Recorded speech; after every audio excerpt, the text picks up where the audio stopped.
Hi everybody, welcome, or if you're a returning viewer, welcome back to Swamp Witch Knits. My name is Emily and I am coming to you from my house in Pensacola, Florida. This is a knitting podcast where I talk about my knitting projects and, sometimes some other arts and crafts that I get into. So this episode is like take 5. I tried to film out in my living room. The last, I think, 2 podcasts I did were out on my couch, and I did like that location, but I found the lighting to be a little bit tricky because there were 2 like bright windows right behind me, and it just tended to I think make me look a little backlit. So even though I love that couch and everything, for just I don't know, it's my favorite, I think, little corner of my house. I just think the lighting didn't work. So here we are back in the cat room. Another reason the living room area didn't work was because my dogs have just incredible FOMO.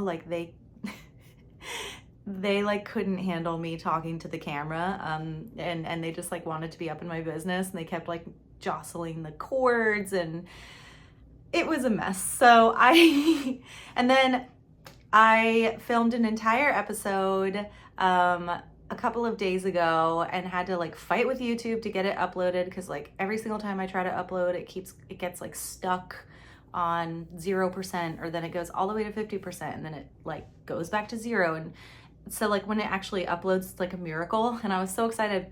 And then I was dumb because I didn't even watch through it before I did any of this, but the audio was just a disaster. I don't know what was going on with my microphone, but I have done several tests now with this microphone. I think we're good. So I hope that this is a good episode. It should be well rehearsed, because it is literally the 5th time that I've done this entire thing. So let's just get started. We'll start with what I'm wearing. I am so excited about this. This is my finished tee number 1 by My Favorite Things Knitwear, and it is a fingering weight saddle shoulder construction, just all stockinette t-shirt. I will show, I've got it French tucked a little bit right now in my skirt. I don't know how much I love that look, but here, I'll show you untucked. I think oh my gosh, I'm not tall enough for this. I think it hits a really good spot on my pants. And just overall, I think fits really, really nicely. It has, as you can see, quite a bit of positive ease. And it's just a super comfortable and I think flattering shirt. And I think I've made it in a color that I can wear a lot, and I was pretty mindful with the materials that I used for it as well, kind of knowing that this would be a warmer weather garment. I used Malabrigo Sussurro, which is actually a sport weight yarn, but I think it's a pretty light sport weight yarn. So I feel like it knit up really well, and I think looks really good in this pattern. So yeah, I am so happy with it. I love the little details. I love the folded over hems. I love these saddle shoulders. What an interesting little detail. And I think it just gives it that relaxed kind of look to it as well. She does have, she does have in her instructions to the way that you affix the collar to itself is you actually are doing it in a way that you will see the seam.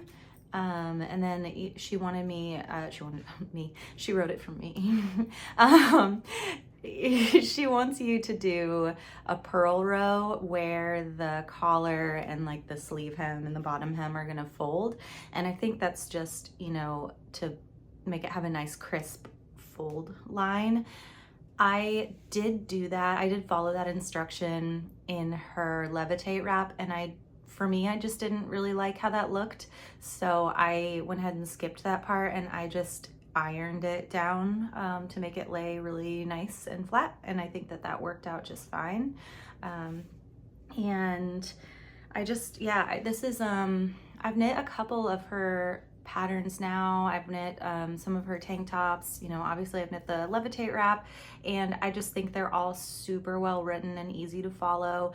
I think they have some details, like they're simple and elegant designs, but there are, you know, there's a focus on the finishing and the details, which I think just elevate them and just make them look, you know, almost like store-bought. You know, I just think it's really pretty, and I think it's going to be kind of a staple piece of my wardrobe that I'm going to wear frequently. I've already worn it to work and it was pretty comfortable. It's still so hot here in Florida.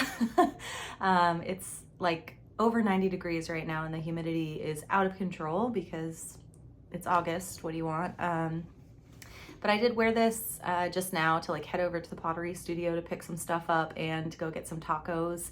And I was hot outside, I'm not gonna lie, but like it was okay for like walking from the car to like get something and back, which is really like all you want to do anyway this time of year, like unless you're in a swimming pool or like in exercise clothes like that you like plan on sweating in. There's like not a lot of wardrobe options for this time of year, but I think this is going to transition beautifully into the fall, and I think I can even wear it a lot in the winter here, to be honest. We have a lot of days that are pretty warm, so and it is a little bit of a warmer t-shirt because it does have a wool content to it. It's a wool, silk, and linen blend. The jury is out right now, so I'll see if it'll focus a little bit. I guess you can't really see it, but there are these little hairs. Yeah, there they are. Like these little like sprigs in this yarn. I think it's the linen.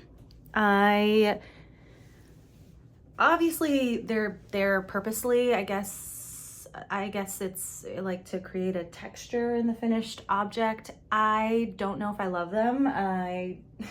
I just find myself kind of like picking at them and picking them out. So I guess like with wear, eventually I'll get rid of like most of the little like sprig things that I don't really love. But yeah, anyway, but I do love this yarn. I've used this, you know, in multiple different projects, a couple of like tank tops that I've knit up. And it's just, it works up really nicely. It's comfortable to work with. And I think for my climate, it is a pretty functional yarn, even I could probably make a sweater out of this and be able to wear it in the winter really comfortably here. So, oh, and this is the colorway Polar Morn, and it's like a silvery gray, and it does have a little bit of tonality to it though. I don't know. Again, I'm like, just like stand up. So I'm doing squats today, y'all. You can't really see it here. I think you do get the shine though of the silk. Again, I just think it makes it look very luxe and elevated, you know. I'm just like very pleased with myself on this one. I definitely want to make another one for sure. Probably not immediately. I think I need a little break from t-shirts maybe, but I do like it. And I think as far as like functionality and like wearability in my climate, t-shirts are probably what I should focus on pretty much most of the time. But I am a knitter, you guys. Like I can't resist the sweaters. So yeah, anyway, so I guess let's go ahead and talk about some whips. I've got two of them right now. So the first one, I've showed this before. This is my Direction Loop tee by Other Loops, and it's really, I think, a really fun design. It's very similar to this tee number one. It does have the saddle shoulder that is, I think the stripes emphasize, but the construction along the back of the shoulders is a little different from the tee number one. As you can see, you know, it goes all the way across the back of the neck to create this really interesting visual effect with the stripes going in different directions. Excuse me. So, you know, I think that is that's kind of what sold me on it, obviously, was the stripes. And I am really into saddle shoulders recently. I just think they are a cool design feature. So yeah, I've really been liking it so far. For some reason, this has been taking me forever to knit. I thought because I was using a DK weight yarn, I'm using Brooklyn Tweed's Dapple, and I'm using Macaron as the light turquoise, or like the light green, and then this color right here is Seafoam. Anyway, yeah, so it's DK weight, and Dapple is 50% cotton, 50% wool. So again, kind of it's still gonna be a warm fabric, especially for here with the wool content, but the cotton I think will give it that wearability because of the weight of it being DK. I think it did need some cotton content. This I'm making for my friend Mary. I'm making it for her birthday. Her birthday is coming up. It's in like 2 weeks, I think.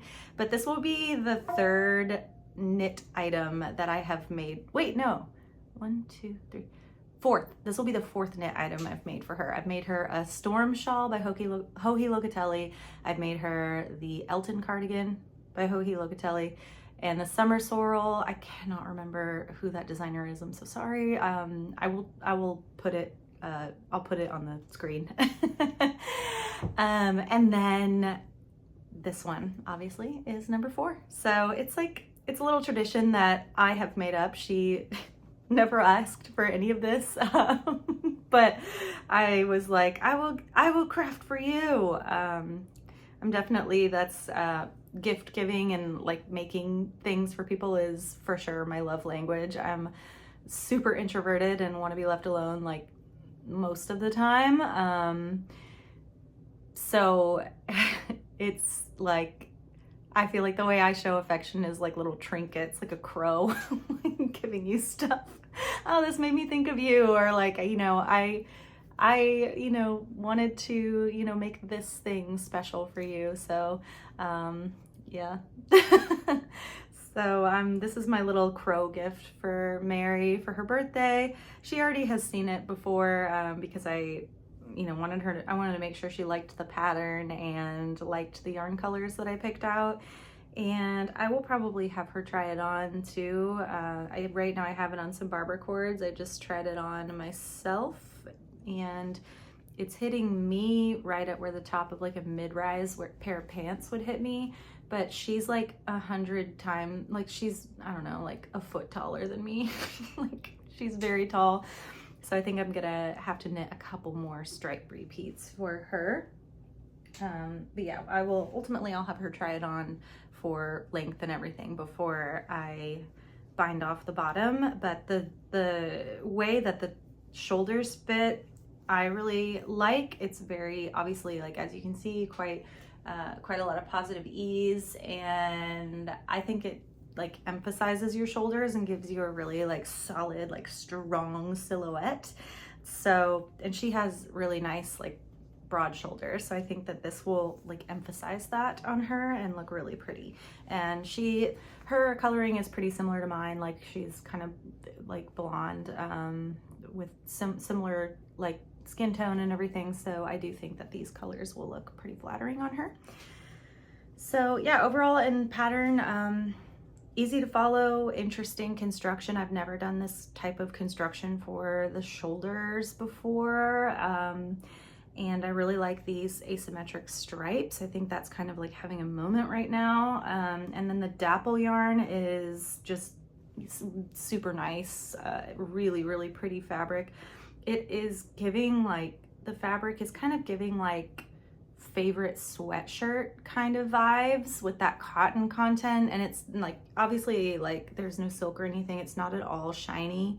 It's got like, and it's kind of like, the strands are not like super, I guess like there's a little bit of variation in the thickness of it. And I think that kind of gives it a more like worn in, comfy vibe. I could see myself using this yarn again, definitely. And probably I would use it to make like maybe like the Autumn League pullover or something. I don't know if that's DK, but I think that would, something like along those lines, like a really like relaxed fitting kind of sweatshirt style sweater.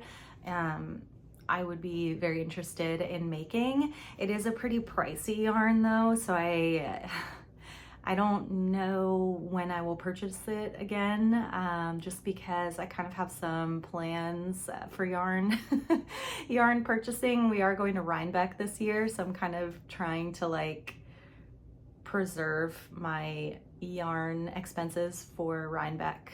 So yeah, I definitely would. Maybe like if I could pick it up again. I did get like 2 skeins of the Dapple on their annual like clearance that they do for a pretty good deal. So if I could get at least part of the sweater on a discount like I did for this one, then I think I could justify it. But it is a pretty like pricey kind of like situation, even though it's super nice. And I am interested in trying out some other like wool plant blends, just for like a more like a cooler fabric that I could wear pretty much as winter wear here. Maybe like try some that are a little bit more affordable than the Dapple, and kind of compare it and see if the fabric is that much different to me, that would like kind of justify the Brooklyn tweed price tag. But yeah. Anyway, we'll move on to our next whip, which is the Maggie cardigan. This is a pattern by Petite Knit. I'm really close to the camera because I feel like my lighting is like tough to figure out if I'm not like right here. So yeah, this is the Maggie cardigan by Petite Knit. I think it, again, like the theme right now is, don't focus on me, focus on the yarn. The theme right now is cool sweater, shoulder construction. And I like the way that she has done this. You can see this faux seam, and then the way that she has done the increases for the shoulders. Oh my gosh, it's like trying so hard to find my face. The increases for the shoulders, super cool. Like, this is my yoga too. I'm like stretching and bending all over the place. I'm really excited about this one. I'm using a yarn called Willow Tree Yarns, and this is actually hand dyed by my neighbor that lives like 2 houses away from me, Kathy, and she dyes exclusively for our yarn shop in town. So kind of a niche little yarn, and this one is it's like even more bespoke because this is like a kind of a one and done colorway. One of the ladies that is always at like the open knitting table, she asked Kathy to dye her some blue yarn for like a cardigan for her daughter, and I think this was like the first draft and it was a little bit too dark, so she decided to put this for sale, and I benefited from it because look how absolutely gorgeous this is. I mean, I love this color and I love the yarn. So this is a bamboo silk merino fingering weight yarn, and like it's just this light blue is one of my absolute favorite colors. This and the tonality of it reminds me of like a cheerful blue sky. It makes me very happy to look at. I love this. I'm really excited. The Maggie cardigan is going to be a short sleeve cardigan. The sleeves will hit pretty close to where like these sleeves hit me. And it's gonna have a button band and buttons down the front. It's just a stockinette cardigan, very simple. She styles it completely buttoned up. I haven't actually seen pictures of anyone wearing it with the buttons open, just like how I would wear a cardigan. So I think this was designed as like a top.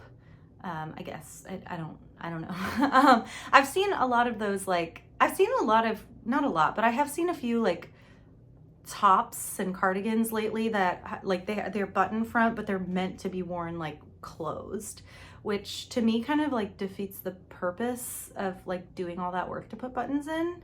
I find cardigans to be the most practical sweater item in my climate because it's rarely cold enough to like actually need your sweater all day long, even and like where I plan to wear it, I plan to wear this like to work, and I'm relatively active for my job. I'm a veterinarian, so I'm, you know, I do spend a lot of time at my desk like writing records and stuff, and I'll get chilly and want something like this there because we keep the air conditioning pretty cold. But when I'm like moving around and like, you know, picking dogs up and like, you know, doing all kinds of stuff, you know, I get hot. So I want to be able to just quickly kind of take a layer off. And if I know like I'm gonna go into a room with like a crazy like boxer puppy or something that is gonna grab at my clothes, I am gonna take something like this off so that it doesn't get ruined. So yeah, I think this is gonna be really nice. I plan to wear it as a cardigan, like open front, and I think it's gonna look just fine. I think since the last time I talked to you guys, like I think I had just cast this on and had really just had like a couple of inches. I've made a lot of progress. I have split for the sleeves, and if I cover my face, like it'll, yeah. I've split for the sleeves, they're up there, and gotten pretty far in the body. I did try this on, but I didn't take it off of this cord that's like a little bit too short. As you can see, it's kind of like bunched up on it.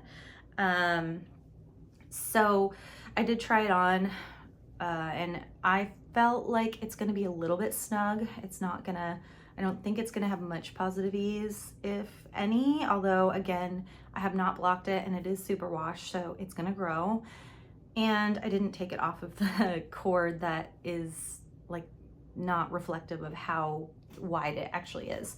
Plus I have to put the button band in. So I'm not freaking out too much. I think it's gonna fit, but it just may not look as like chic and like, oh my gosh, like my clothes just sort of like hang off my frame. I'm so like gorgeous and petite. I mean that in like the nicest way. She's so adorable. Like every photo of her is just so cute, like but like the way that she wears her clothes, like they just look so like, I don't know, just like effortlessly cool, and like, oh, look how they just like sit on her frame. Just I'm jealous. But mine is probably not gonna look like that. It's gonna look a little more fitted, but yeah, I like it. So those are my main whips. I think moving forward, I'm like moving them around. Oh, honorable mention, I do want to show you guys the bag that I have them in. The yarn is like all over the place, sorry. Let me try to get it. Look how cute this is. I got this bag from Trader Joe's. I just recently, and then the back is different too. I'm like obsessed with this. Look how cute this side is. Sardine toast. And they're like going at the toast. Ah, I love it. I'm such a sucker for Trader Joe's. I just took my dog to Gainesville. I live in Pensacola, so like kind of as far west as you can go in Florida. And I took him over to Gainesville to University of Florida. We had a consult to see if he is a candidate for a hip replacement, and he is. So we're gonna go back in October, and he's gonna have a big old surgery and get a brand new hip, and I am really excited for that because I think that's gonna help him have the most pain-free mobility for, the rest of his life. He's 9, so he's a little bit older, but he's otherwise in really good health and is just like the sweetest angel and loves to chase the ball. Like he would die for the tennis ball. So I want him to be able to enjoy those activities that kind of give him his best quality of life for as long as possible. And we happen to have insurance, so I would not be able to swing this at all without his insurance. So I'm really glad I ended up a couple of years ago, like getting that kind of, hoping that nothing bad would happen, but knowing that you know, just like with anything, things happen. So he, you know, went on to develop this problem with his hip, and we're very fortunate that, you know, we have insurance to be able to do this. Anyway, I don't know how I got off on that tangent. Oh, Trader Joe's. So yes, Trader Joe's was on the way. I'd stopped in Tallahassee on the way back, and I got like everything that I love there. I went to vet school up in Columbus, Ohio, and I lived like 5 minutes from the Trader Joe's there. So I basically did all of my shopping at Trader Joe's for actually longer than 4 years. Because before that I lived in Fort Collins, Colorado, and I had a Trader Joe's there too. So probably for about like 5 years or even 6. I lived in Denver before that. About 6 years, I had regular access to Trader Joe's, and then I moved back to Pensacola, and we don't have one, and it's just been really hard, you guys. Like, my black bean and cheese burritos, my almond windmill cookies, my green chili and cheese frozen tamales, oh, the Hatch green chili mac and cheese, and then like all of the rotating candles, like the seasonal candles, and the little skincare. Anyway, I love Trader Joe's. I'm Trader Joe's girly. So I was very excited to stop by there on the way back. My mom was with me, so she got to like stay in the car with Gunther with the air conditioning on and everything. But yeah, anyway, that was like the highlight of well, other than like Gunther being approved for, you know, being a good candidate for hip replacement, other than like that, which was like the best part of the trip, the second best part was most definitely the Trader Joe's. And that's where I got that sardine bag. I'm very, very excited about it.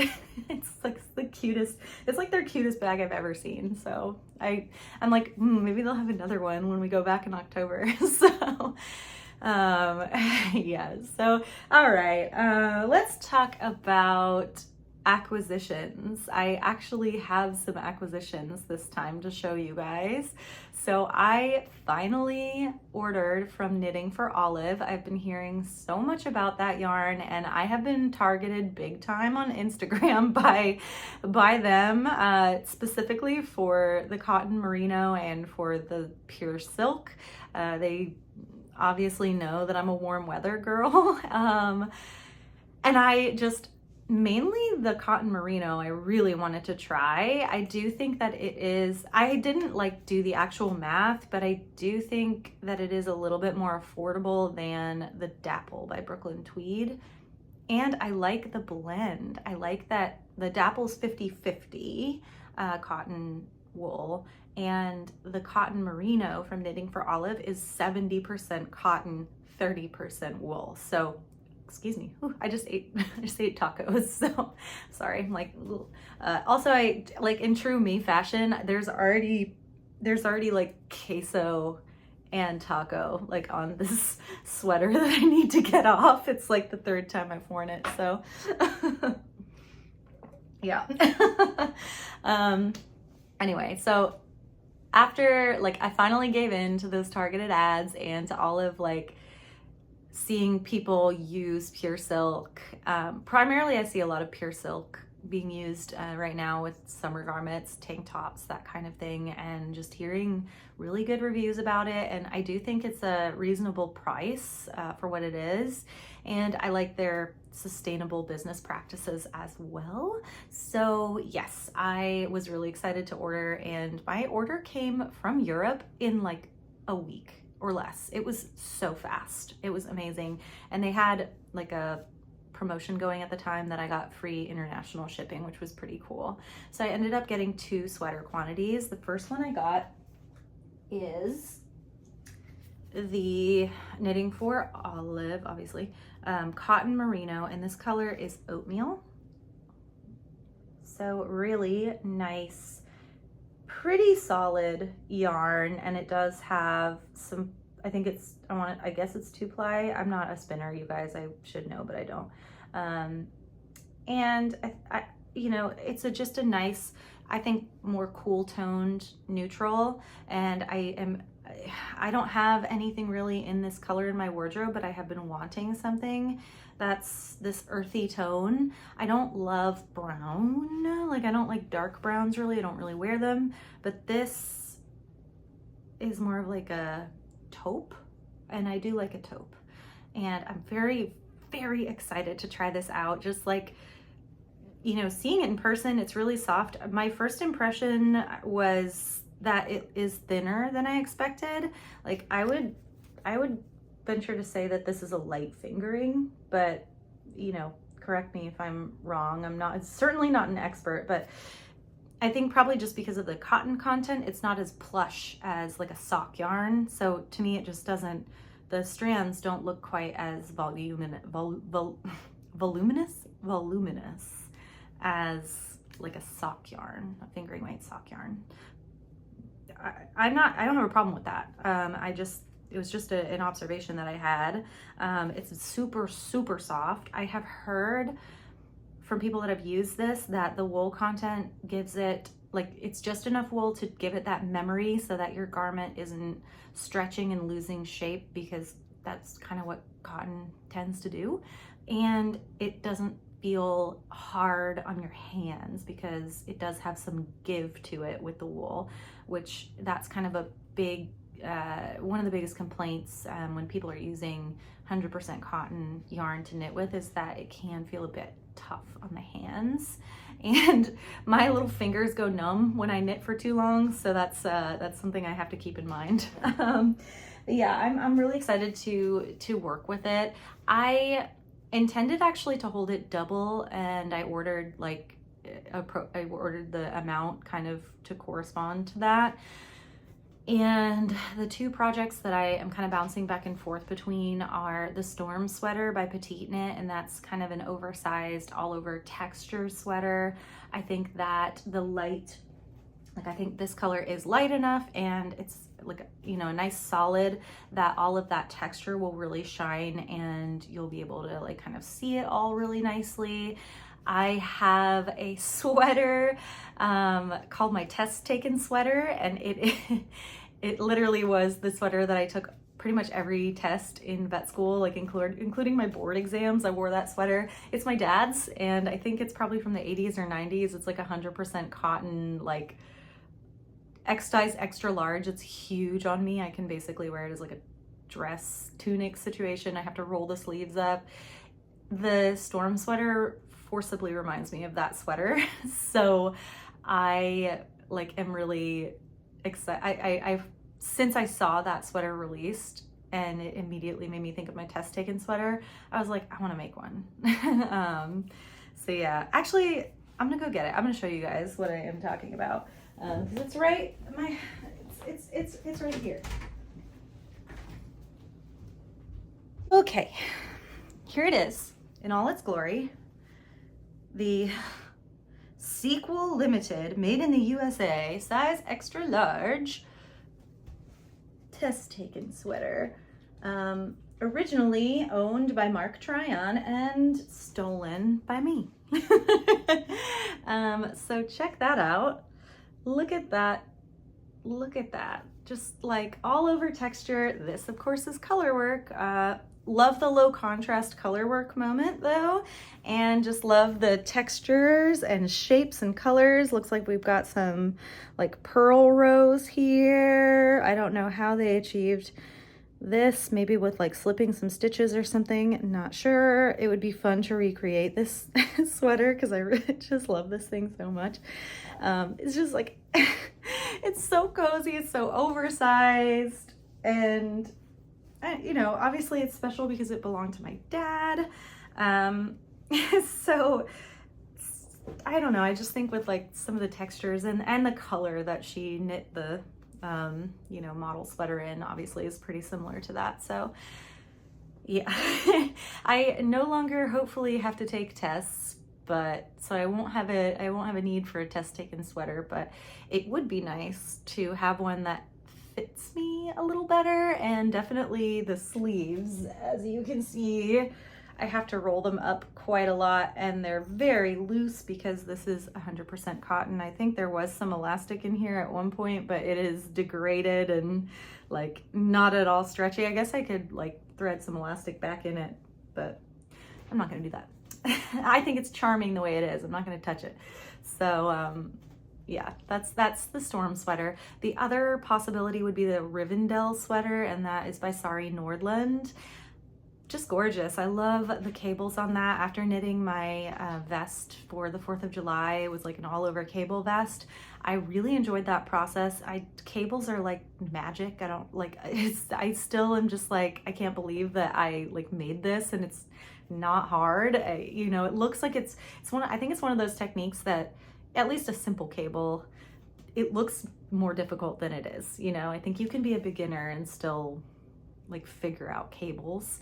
But the cable design on hers, that V-neck, that deep V with the beautiful cable design, like how pretty would that be for fall? And that, I could wear that to a nice dinner, I could wear that to work, but I think it could also transition really easy to just be like a nice casual sweater. Like I think it could just be, it could fill a lot of roles in my closet. So, you know, eventually it would be nice to have both of those sweaters. I only have enough cotton merino for one. I don't know. I am feeling the need to cast it on soon though. Like I got the yarn a couple of weeks ago and it's been like burning a hole in the bin that it's in, I guess. It's not in my pocket, so it's not burning a hole in my pocket. But yeah, I don't know which one. I love them both. I think I'm just gonna have to go with whatever my vibe is on the day that it feels right to cast it on. But I'm trying to be really good and focus on finishing that striped t-shirt for Mary's birthday so it can actually be done in time, and I can like done in time to like not just like finish it the night before, but like block it and let it dry and like actually be done. Because the last year's summer sorrel, I finished it like right before we went on a trip to Chicago, and I didn't have time to block it, and like the sleeves, the cuffs like rolled over, and she was like sweet and wore it to dinner, but like all I could do was stare at those cuffs and be like, the cuffs are rolled. You can't wear it. The cuffs are rolled. In my head, I didn't say that to her, but like, yeah, I'm a freak. So perfectionist weirdo. I feel like a lot of us are like that though, that do this hobby, you know. I don't know. I don't think it's a bad thing. I think it's just a quirk. I've always been that way. All right. So next up in acquisitions is the Knitting for All of You probably have already guessed this, the Pure Silk. So I've got 3 colors here. It wants so badly to like focus on my face, but I want you guys to see the yarn. So this is, again, fingering weight, 100% silk. The off-white color is Putty. The beautiful, warm, spicy orange. Oh, look at that. I'm just so excited. That is Hokkaido. And this like icy blue is Ice Blue. So I love an orange and blue together. I love color block. So what I am gonna do is probably another T1, to be honest with you, because I love the way that this fits. This is going to be a lighter weight yarn though, definitely. This is a true fingering weight, whereas I knit this in a sport weight, so you cannot see through this fabric at all. Like I am wearing it without any like, just with like a bra under it, no like cami or whatever. I am planning to knit the body like this part down, like not the collar, not the shoulders, just from here down in this putty color. So putty. I'm planning on knitting the sleeves, so the shoulder all the way to the end of the sleeve and like under. So here, here, here, not the collar, here on both sides with the orange Hokkaido. And then just the collar I'm going to do in the ice blue, because I think that ice blue I'd like to have next to my face. I don't particularly love the way the orange looks on me. I think the blue will look better kind of right next to my face. And I don't love the way that this putty color looks next to my complexion either, but I love the idea of using it, and I love the color and I want to wear it. So that's why I incorporated the blue. I had been wanting this beautiful, beautiful, beautiful orange color. I think it's gonna be so fun for fall. It is like a pumpkin-y, just poppy orange, but I think it does, like I said, it's kind of spicy. You know, it's kind of like, it's not like a traffic cone orange, right? It's kind of got that like kind of pumpkin spice to it. This looks like a little round pumpkin, you guys. Like, I love this. I'm so excited to use it. Look how shiny it is. Obsessed. Cannot wait to use it. That's all I have to say about that. I've heard it kind of is splitty a little bit, which I could believe. Like, look at those fibers. Like, I think you can kind of see how it might be a bit splitty to work with. But 100% Bourette silk.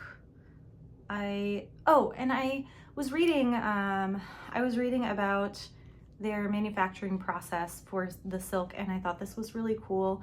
They let the silkworms hatch out of their cocoons before they harvest the silk, so they like don't harm the silkworms at all in the making of this. So pretty cool. And I think it's going to be a really nice garment. I already know that the T number 1 is tried and true, so I think I'm just going to go ahead and make another one.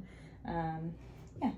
All right. And then another, I don't think I showed this to you. I don't think I had gotten it back yet. So this is a yarn that I got on my trip that I took in July to Vermont. So Blue Heron Farms. I got this at a local farmer's market. We stayed up in North Hero, Vermont, so on Lake Champlain, very close to the Canada border. They have a farmer's market on Saturdays, and this woman that raised these sheep was there, and she had all of her gorgeous yarns. This happens to be a natural sheep color. This is undyed. She does have some like white sheep, like white or off-white, I don't know what you'd call it, excuse me, sheep, but then also these really gorgeous brown sheep. And I have no idea what I'm gonna make out of this. It's super rustic. It's a single ply. I'm a little baby. I can't have something like scratchy on my forehead, so I don't think I'm gonna make a hat. I know earlier I said I don't like dark brown, but like here I am, getting the dark brown. I couldn't resist it. It's a natural, like beautiful sheep. I don't know. I was having I don't know what like moment I was having at the farmer's market, but I needed it. So this is a DK weight. I only got one skein, so you know, I don't want a sweater out of this. It would be too hot, and I wouldn't wear the brown, just to be honest. I think what I might do is make like a stuffed animal, like either an actual sheep, like made out of the natural sheep color, or like, I don't know, like a bunny or something. I'll have to look through some patterns and see, because there are so many cute like stuffed animal patterns, and then I think it would be just really fun to like live on my shelf up here, like maybe go in the boat with these guys. These two like critters are like going for a ride in their Barbie boat together. So I feel like maybe I could make something out of that yarn, and it could go for like a boat day too. But yeah, those are my acquisitions. So thank you guys so much for sticking around, listening to me jibber jabber. If you don't want to hear about any ceramic stuff that I'm doing, thank you so much for joining me to talk about some fiber crafts. I will see you next time. If you're interested in ceramics at all, I got some items out of the kiln. I have mixed feelings about them. So I guess we'll do a before and after, okay? So this has not been glazed yet. This has been bisque fired. It's had its first firing. Look how cute he is. Like, he is holding his little Halloween cup. He's running through this star-spattered sky to take a candy out of this like a candy jar, and the inside is just black. So cute, right? Like, look at all of those details, right? Amazing. I am like, I love it. I am so excited. So this one did look like that before I put clear glaze on it, and then it came out of the kiln looking like this.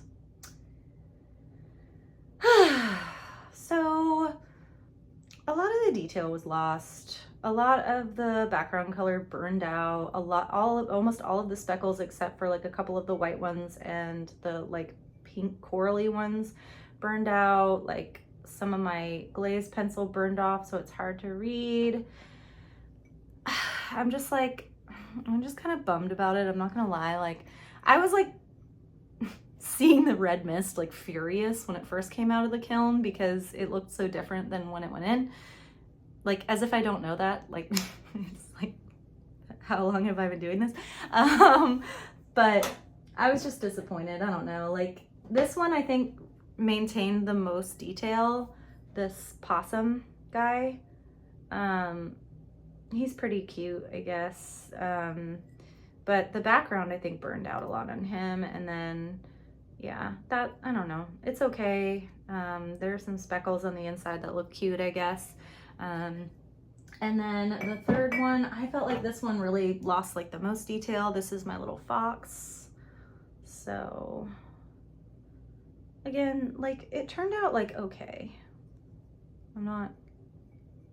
The coral really stayed, which is good to note though. I don't know. I'm just disappointed. I think for this guy, what I am thinking about doing is glazing the inside where you're gonna put, you would put liquid, and putting some glaze just on this top portion where your mouth would go, just for comfort and, hygiene.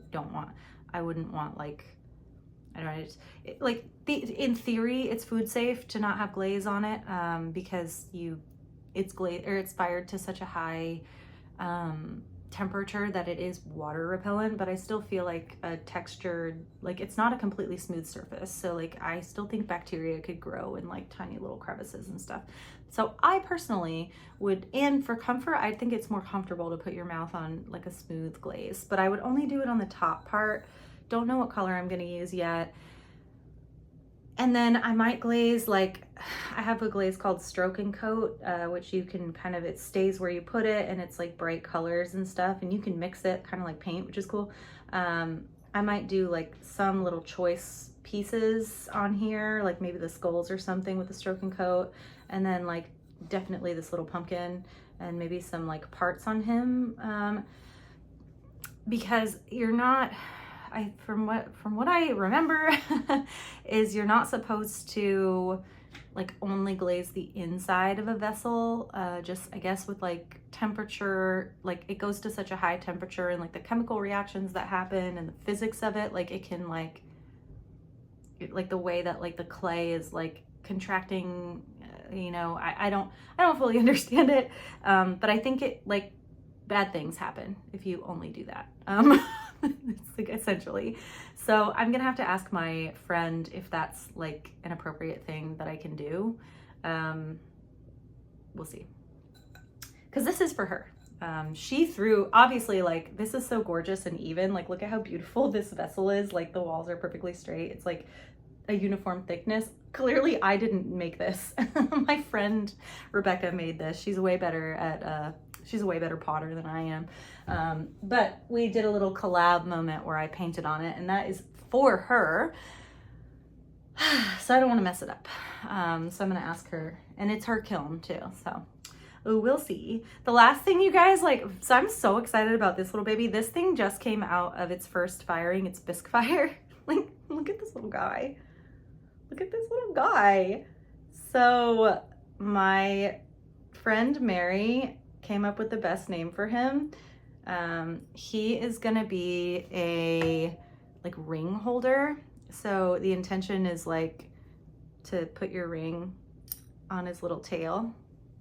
See how he holds. Oh my God, don't look at me. Look at the ring bearer. Look how he holds the little ring on his tail. So he is gonna be called Ringatui because he's like a little rat. I love him so much. I haven't sculpted in forever. I was like, I actually started him the day that those like pieces came out of the kiln, and I was just like big mad about it. And I was like, I'm not gonna throw anything on the wheel. I'm just so mad. I'm so irritated. I can't deal with the throwing on the wheel because it can be quite frustrating. So I just started to like sculpt this little guy, and I'm just like, love him so much.